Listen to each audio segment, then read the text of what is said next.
El título del mensaje de hoy es ¿qué son los dones espirituales? Los dones son un regalo de Dios, son capacidades dadas por Dios, capacidades espirituales para la vida de servicio. Los dones son repartidos por el Espíritu Santo para la edificación y el fortalecimiento de la iglesia. Los dones espirituales están unidos a los ministerios cristianos. En 1 Corintios 12, entre los versículos 5 al 7, dice que hay diversidad de dones, hay diversidad de ministerios, pero a cada uno le es dada la manifestación del Espíritu Santo para el bien general, para la edificación de la iglesia. En 1 Pedro 4:10 dice, cada uno, según el don que ha recibido, ministrelo a los otros como buenos administradores. Por otro lado, Santiago, en Santiago 1:17, afirmó que todo lo que procede de Dios es bueno y perfecto. Asimismo, Santiago interpretó a lo largo de la epístola, a lo largo de su carta, el peligro que implica la vida de servicio sin el carácter que da la autoridad y el sentido a lo que se hace. Es necesario el carácter cristiano en juego, que es fruto del Espíritu Santo. Dones y fruto se corresponden, uno van junto al otro. Es necesario el amor cuando servimos a las personas. De hecho, Pablo lo interpreta: cuando se sirve sin amor, lo que hacemos suena a lata vieja. Los dones sin el fruto del Espíritu son guiados por actitudes que dañan al cuerpo de Cristo. El fruto del Espíritu y los dones, como dijimos, se complementan, van juntos. Es necesario que vayan juntos. El fruto corresponde al ser, remite al carácter cristiano. Los dones son las funciones dadas por el Espíritu Santo para la edificación del cuerpo de Cristo. La presencia del fruto del Espíritu pone en evidencia el carácter santo de los dones que se ejercitan. El mismo Espíritu que forja el fruto es el que reparte los dones. De acuerdo a 1 Corintios 12:11, es el mismo y único Espíritu el que actúa, distribuyendo los dones a cada uno en particular como Él quiere. Los dones espirituales, en primer lugar, se perfeccionan al ejercitarlos. En la carta de Santiago no hay una descripción ordenada acerca de los dones, sino una alusión al ejercicio de los mismos. Con relación a esto, es posible identificar algunos dones aludidos en forma implícita por él. Fíjense en Santiago 2:23. Santiago 2:23 encontramos la fe. La fe es un don dado por Dios. En Santiago 2:15 al 16 se menciona el don, se menciona el repartir, y es un don que Dios da, la capacidad de administrar, la capacidad de dar. En Santiago 5:15 se habla de sanidad, y la sanidad que procede de Dios es un don que Él otorga también a sus hijos de acuerdo a la necesidad de la iglesia. En Santiago 5:19 al 20 se habla de la exhortación, y la exhortación es un don que tiene que ver con la capacidad de impartir ánimo. Y en Santiago 5:14 se menciona el pastoreo, el cuidado de personas. Y el pastorear es un don. Los dones mencionados se hallan implícitos en las expresiones de Santiago. De los dones identificados en el Nuevo Testamento, fíjense que tenemos varias listas en el Nuevo Testamento. Hay 3 listas muy conocidas. Una se encuentra en Romanos 12, 6 al 8, la otra se encuentra en 1 Corintios 12, 4 al 11, y la otra se encuentra en Efesios 4, 7 al 13. de estos dones identificados en el Nuevo Testamento, en Santiago 1:5 mencionó explícitamente la sabiduría. Dios es el que imparte sabiduría de lo alto. Y en Santiago 2:13 se refirió a la misericordia. La parábola de los talentos, por otro lado, nos remite a la importancia del ejercicio de los dones. Según este relato, los talentos son valiosos y el propósito de los mismos es su utilización. Los talentos, según Mateo 25:15, Mateo 25:15, fueron dados a cada uno según su capacidad. Y muchas veces hablamos acerca de que Dios, de acuerdo a nuestro potencial, nos da más o menos de acuerdo a lo que Él pueda llegar a estirarnos, como las bandas elásticas. Hay bandas que se estiran un poquitito, otras un poquitito más y otras mucho más.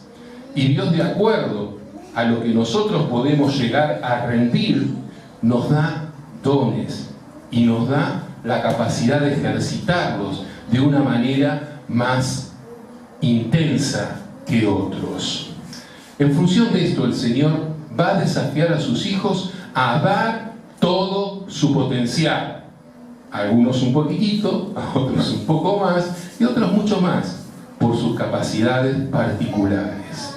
Los que fructificaron en esta parábola de los talentos y utilizaron bien sus talentos, en Mateo 25, 20 al 22, se expresaban así: Señor, me has confiado 5 talentos, me has confiado 2 talentos. Aquí están los otros que he ganado. Pero el que lo enterró, hubo uno que directamente lo enterró el talento para no perderlo. En Mateo 25, 24 al 25, dijo: Señor, sé que eres un hombre exigente, por eso tuve miedo y fui a enterrar tu talento, y aquí tienes lo que es tuyo. ¿Qué diferencia? Los 2 primeros siervos aceptaron responsablemente el desafío.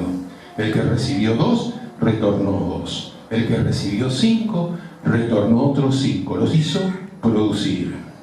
Y entendieron como un privilegio que su Señor les encargara semejante misión. Y Dios también a nosotros nos otorga este privilegio. Cada uno de nosotros vamos descubriendo a lo largo de nuestras vidas qué espera Dios de nosotros. Y espera que brindamos aquello que Él nos dio. Cada uno de estos que recibió los talentos rindió la utilización de los mismos de acuerdo a lo que le había sido dado. El tercero no aceptó el desafío, no se hizo responsable de lo que se le había dado, tuvo miedo, quedó paralizado y no lo utilizó en forma apropiada. En su actitud no hubo ni fe ni obediencia. No usó su talento en forma adecuada, no fue responsable y se le quitó el que le había sido dado. Santiago advirtió, por su lado, sobre el mal ejercicio de los dones.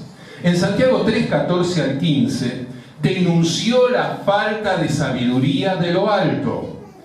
Si la sabiduría es un don, el no ejercitarla es algo que no nos bendice y no nos ayuda a progresar en la vida cristiana.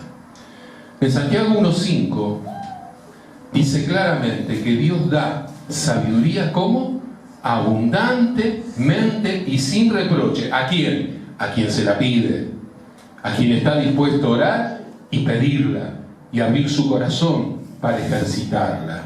Asimismo, en Santiago, en el capítulo 2, versículos 1 al 10, y luego en el 4, entre los versículos 1 al 4, puso en evidencia las actitudes que obstaculizan el ejercicio de los dones, que obstaculizan la vida de servicio, porque él habla del servicio, él habla de las obras, él alude a los dones, porque para poder servir son necesarios.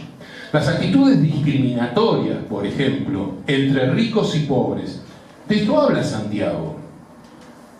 Este tipo de actitudes discriminatorias no favorecen el ejercicio de la misericordia. Cuando hay discriminación, distinciones entre ricos y pobres, no hay misericordia. Y la misericordia es un don otorgado por Dios. Hay que ejercitarlo. Hay que dar lugar en nuestras vidas.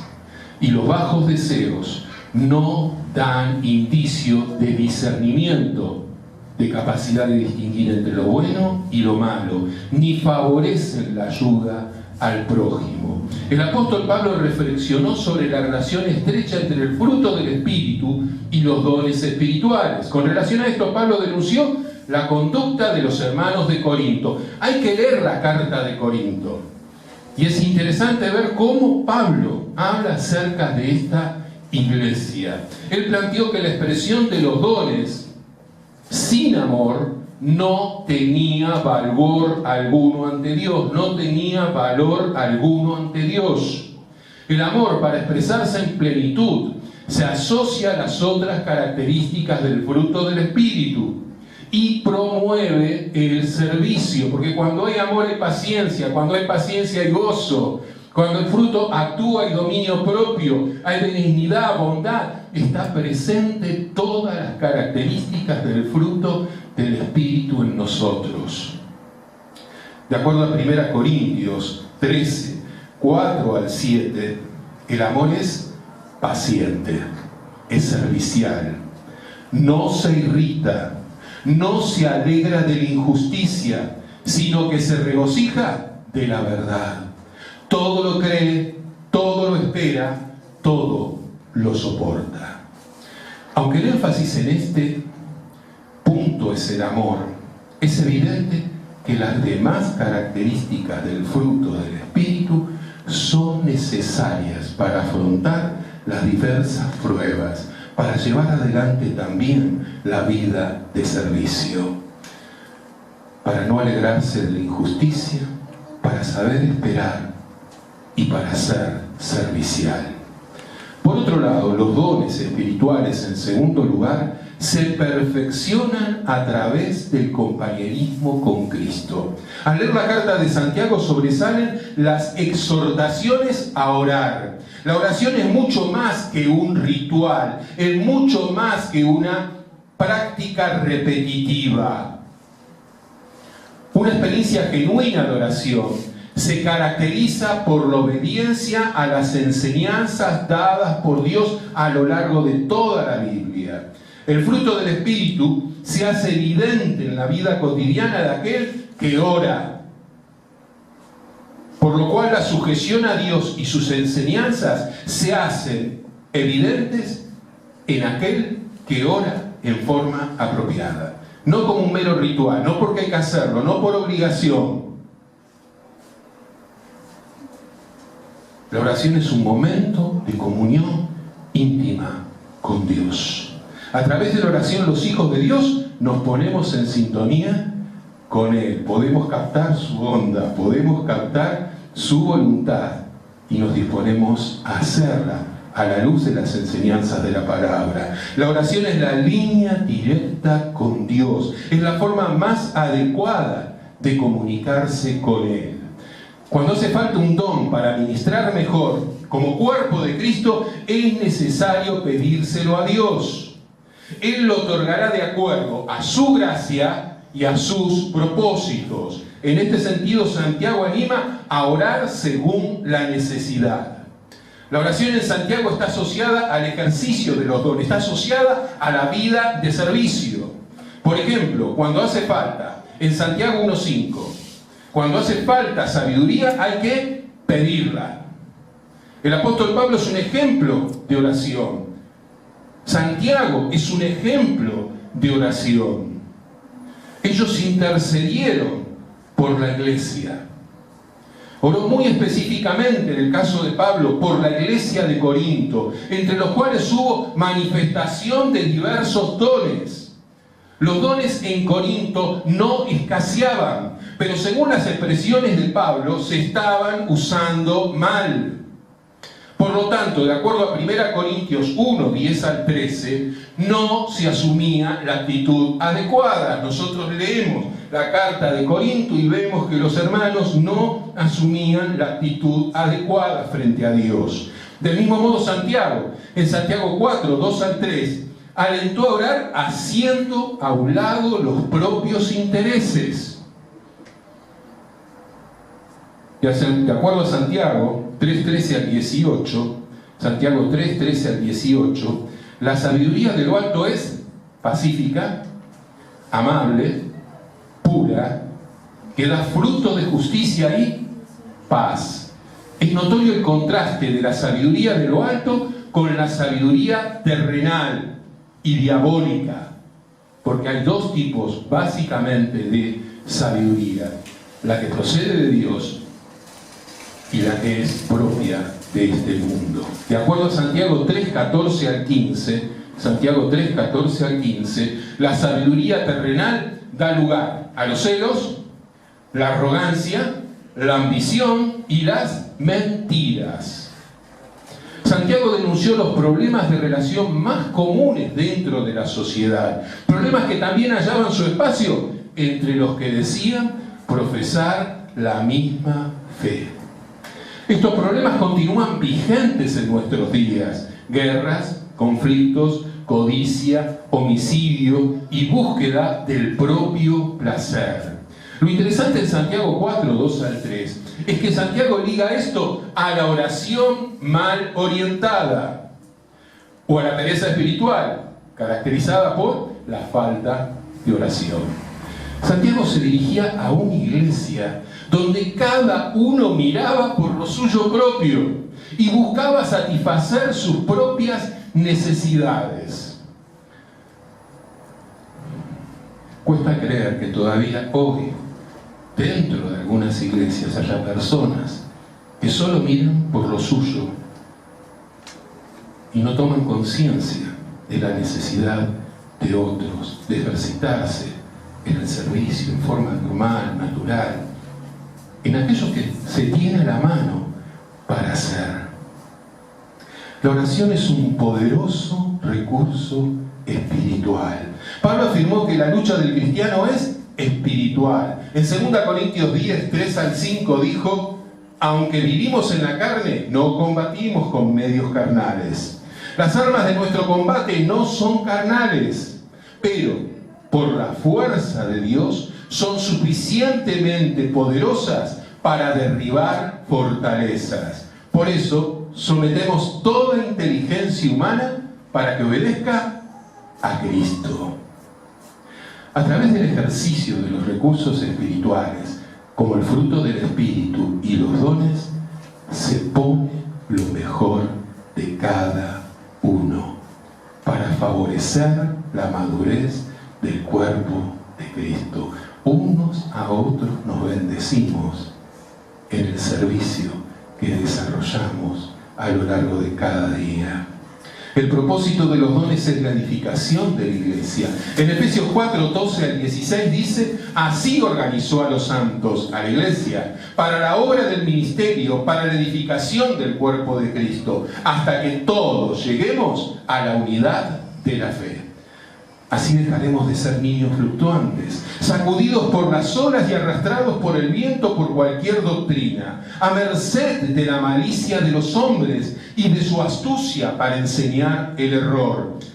Así el cuerpo crece y se edifica en amor. El propósito final de la iglesia como cuerpo es madurar y crecer en unidad a partir de la cabeza, que es Cristo. La falta de oración, el poco temor de Dios y la baja autoestima que tienen algunos no dan lugar al obrar del Espíritu Santo. En Santiago se hallan indicaciones claras sobre el por qué orar, el cómo orar, el cómo no orar y para qué orar. En Santiago 1.7, advirtió que el doble ánimo trae consigo el riesgo de no recibir cosa alguna de parte de Dios. El que tiene doble ánimo corre el riesgo de no recibir de parte de Dios lo que Él quiere darle. El doble ánimo no da lugar a la fe. Es un obstáculo para recibir los dones dados por Dios. Así como Dios otorgará sabiduría a quien se la pida, también de acuerdo con sus altos propósitos, concederá los dones que sean necesarios para el cuerpo de Cristo. Santiago apuntó a estimular la oración para reforzar la vida de servicio. La oración predispone a la recepción de los dones y a aceptar lo que Dios considere lo mejor para sus hijos, porque Él reparte los dones como Él quiere. Los dones espirituales, por otro lado, en tercer lugar, se perfeccionan al servir responsablemente a otros. Los dones se evidencian en el servicio al prójimo. La fe debe dar por resultado el ministrarse unos a otros. La coherencia es el elemento básico que le interesa a Santiago destacar. El servicio al prójimo es uno de los indicios más evidentes de la conducta coherente con la fe que se profesa. En este sentido, Juan advirtió sobre las consecuencias del odio y anima a cumplir los mandamientos de Dios. En 1 Juan 3:15 y más adelante versículos 23 al 24 dice: el que odia a su hermano es un homicida. Y ustedes saben que ningún homicida posee la vida eterna. Su mandamiento es este, el de Dios: que creamos en el nombre de su Hijo Jesucristo y nos amemos los unos a los otros como Él nos amó. El que cumple sus mandamientos permanece en Dios y Dios permanece en él. Por otro lado, Pablo exhortó a no dar lugar a la discordia. Pablo exhortó a desechar la discordia, a desechar la vanidad y a no buscar solo satisfacer los deseos personales. Pablo animó a asumir una conducta humilde que favorezca la unidad del espíritu. En Filipenses 2:2, Pablo dijo: hagan perfecta mi alegría, permaneciendo bien unidos, que tengan un mismo amor, un mismo corazón, un mismo sentir. Jesús fue un ejemplo de humildad de servicio. Él se dio a sí mismo por cada uno de nosotros. Vamos a orar a Dios para que nos ayude a servir de acuerdo a los dones que Él nos dio. Gracias por tu palabra, Padre, por los dones que nos has dado para poder servirte, por el ejemplo de Santiago, que nos ayuda a comprender que es importante la vida de servicio, respaldada a través de la oración, la comunión contigo. Gracias por tanto amor, Señor. Ayúdanos a servir de acuerdo a tus propósitos. En Cristo Jesús oramos. Amén.